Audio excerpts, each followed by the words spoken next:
네, 2부가 이제 뭐냐면은 원인이에요, 원인. 도대체 이 경신 대기근의 원인이 뭐냐인데 인재로 볼 것이냐, 천재로 볼 것이냐인 거죠. 그리고 천재로 볼 것이냐의 가장 대표적인 논의가 아까 태영님이 말씀해 주신 것처럼 소빙하기론이라는 건데 천재라는 이유부터 볼게요. 17세기는 전 지구적인 소빙기 시대라고 하죠. 소빙기 시대라는 거는 간단히 설명을 드리자면은 영어로는 말 그대로 리틀 아이스 에이지인데 원인은 그거래요. 태양의 흑점 폭발이 약해져가지고 태양의 운동이 이렇게 줄어들었대요. 태양의 운동이 줄어들다 보니까 지구까지 오는 태양 에너지가 적어지겠죠. 그러다 보니까 당연히 지구의 온도가 내려가겠죠. 그래서 지구가 전체적으로 좀 추워졌다. 빙하기까지는 아니지만 조금 추워진 상태다. 그래서 전 지구적으로 그런 이상 현상들이 많이 발생하던 시기가 17세기다라고 얘기를 하는 게 소빙기고 그래서 이것 때문에 17세기에 여러 가지 변화들이 일어나는 어떤 기후적인 요인을 제공했다라고 해서 최근에 굉장히 핫한 그런 이론이죠. 그런 이론이죠.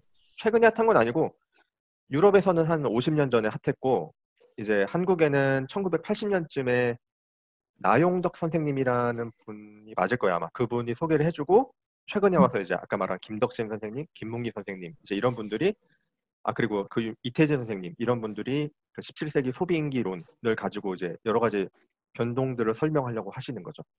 그래서 천재라는 쪽에 가장 큰 이유는 그거예요. 17세기 전체가 그냥 그랬던 시기다.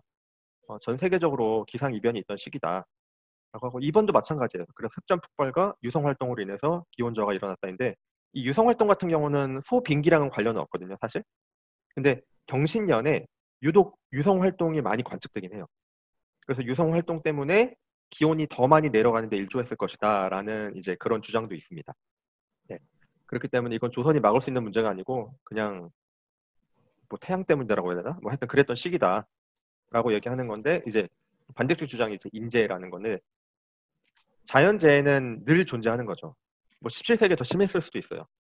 근데 아까 말했듯이 동식이 중국에서도 심각하게 있었거든요. 그리고 동식이 영국에서도 심각하게 이제 일어나요. 그래서 중국 같은 경우는 제가 원래 여기서 말씀드리려고 했었는데 같은 시기에 요동이랑 강남 지방에서 이제 요동은 대기근, 가뭄 때문에 대기근이 일어나고 강남 지방은 그 태풍이랑 수해가 엄청나게 지금도 사실 강남 지방이 딱 그거잖아요. 중국이 난리가 났잖아요. 음. 그거 딱 그런 시기인데 중국은 통제를 잘했다는 거죠. 그 영국 같은 경우는 되게 재밌는 사례인데 딱 같은 시기에 1670년 그 무렵인데 템즈강이 아주 이례적으로 추워가지고 템즈강이 얼어붙어요. 템즈강이 얼어붙어가지고 템즈강을 중심으로 운행되던 수은업이 완전히 망가져 버려요. 즉 템즈강으로 통해서 런던으로 들어와야 될 온갖 곡물 수입이 다 중지가 돼버린 상태가 된 거죠. 자 이렇게까지만 보면 영국도 큰 문제가 났을 것 같은데 정반대로 영국은 얼어있는 템즈강에 거대한 시장이 생겨요. 왜냐하면 템즈강은 강 위니까 세금을 안 걷을 거 아니에요. 그렇죠? 그래서 세금을 걷지 않는 지역에 거대한 시장이 생긴 거죠. 상인들 입장에서 세금 안 내니까 얼마나 좋겠어요. 그래서 템즈강이 보통은 안 넌대요.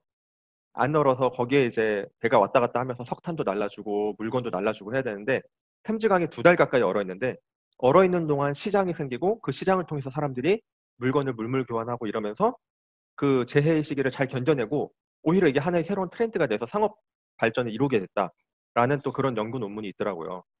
그래서 똑같은 자연재해인데 조선만 그렇게 대기근이 일어나고 중국이나 영국은 그러지 않았다. 이거 보면은 조선의 시스템에 문제가 있다라는 건데 그게 이제 여기 써 있는 이번의 얘기인 거죠.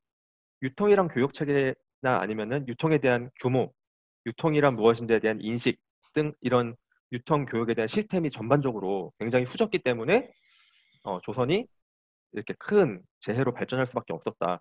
그러니까 이거는 천재라기보다는 천재에 제대로 대응하지 못한 조선의 후진성을 보여주는 인재다라고 얘기를 하는 거죠. 네, 그래서 이제 이거를 가져온 이유는 여러분들의 생각도 한번 궁금해서 들어보고 싶어서 한번 가져왔습니다. 이렇게 첨예하게 갈리는 2가지 이론이 있는데 이걸 인재라고 봐야 될까요? 아니면은 천재라고 봐야 될까? 애매한 측면이 있는 것 같긴 해요. 한번 이거에 대해 한번 이야기 한번 해볼까요? 네, 그럼 이게 조선님 마지막 페이지인가요, 그러면? 생각해볼 거리 이게 어, 마지막인데 이거까지 볼까?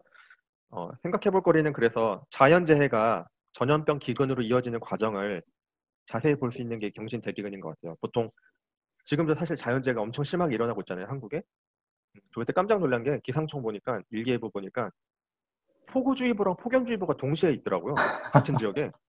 충청도였는데 아니 폭우주의보랑 폭염주의보가 같이 있을 수가 있나? 뭐 하여튼 그렇더라고요. 근데 이제 서울만 지금은 하더라도 엊그제는 비 엄청 온다고 했는데 어제는 되게 더웠거든요. 맞아요, 맞아요. 그래서 폭염주의보가 엄청 내렸어요. 컸어요 오늘.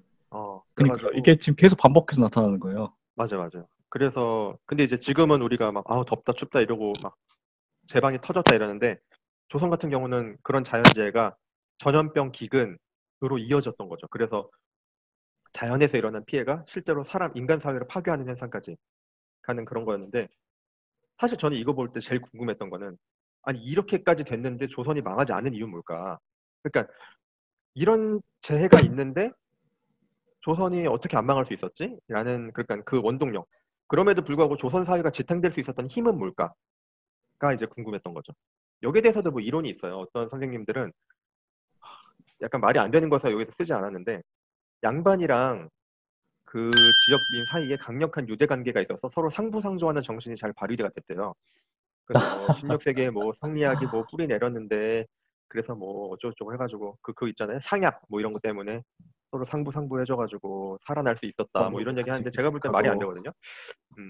그리고 뭐 어떤 사람은 이제 대동법 같은 거 얘기해주면서 급하게 이제 대동법 같은 거를 급격히 확대하고 실시하고 이래서 뭐 세금 시스템이 개편됐기 때문에 버텨낼 수 있었다라고 하는데 그것도 사실 말이 안 되는 게 대동법은 사실 가뭄이나 재해에 대처하기에 적절한 사실 세금 시스템은 아니에요.